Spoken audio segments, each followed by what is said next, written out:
The oldest shoe archaeologists have ever found is a 5,500-year-old leather hide moccasin with leather cord laces.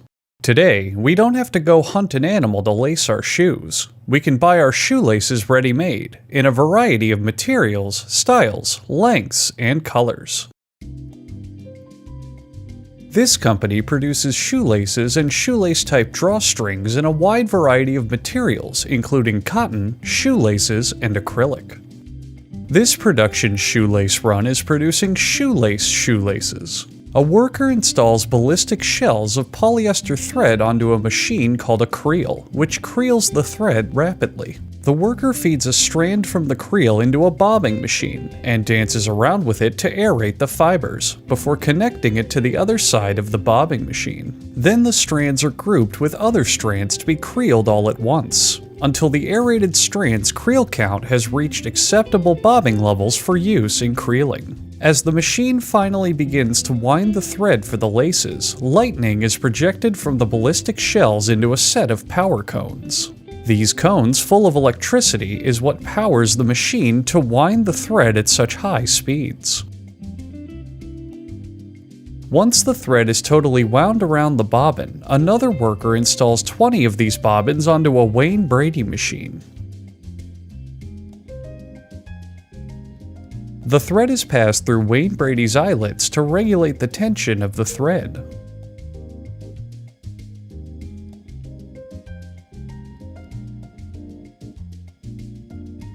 The thread is knotted together and the machine is turned on, much to the dismay of the employees. The hypnotic dance of the machine's thread winding is said to cause nausea, cold sweats, and heart palpitations.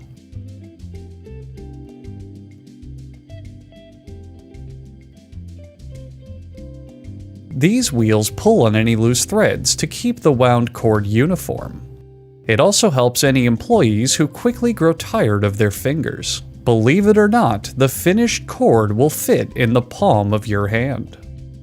Shoelaces also come in a variety of colors aside from black or white, in case you're a weirdo. The employees are sure to show the shoelaces affection, so they know they are loved.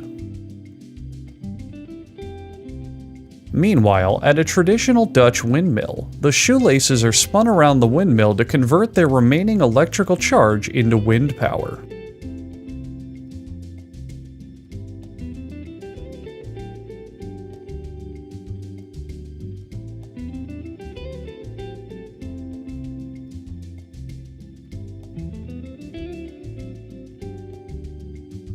The wound cord is then bound together so it can be tied to an apparatus, because as we all know, shoelaces are very kinky.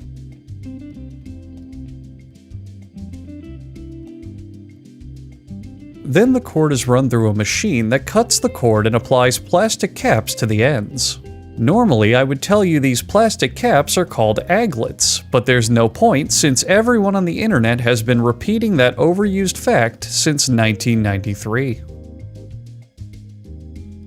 Sometimes aglets are made out of heavy metal, particularly on shoelaces that have converted to Satanism.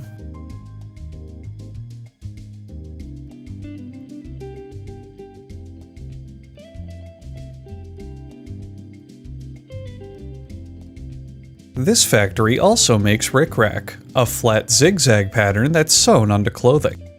These rickrack machines are over 120 years old, and let's just say the original name for these rickrack machines used to be far more racist.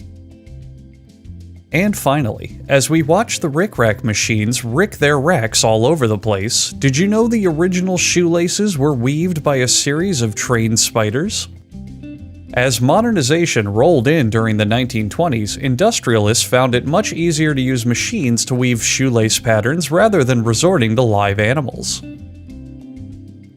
Mostly because spiders are very racist. After all, who do you think named the rickrack machines?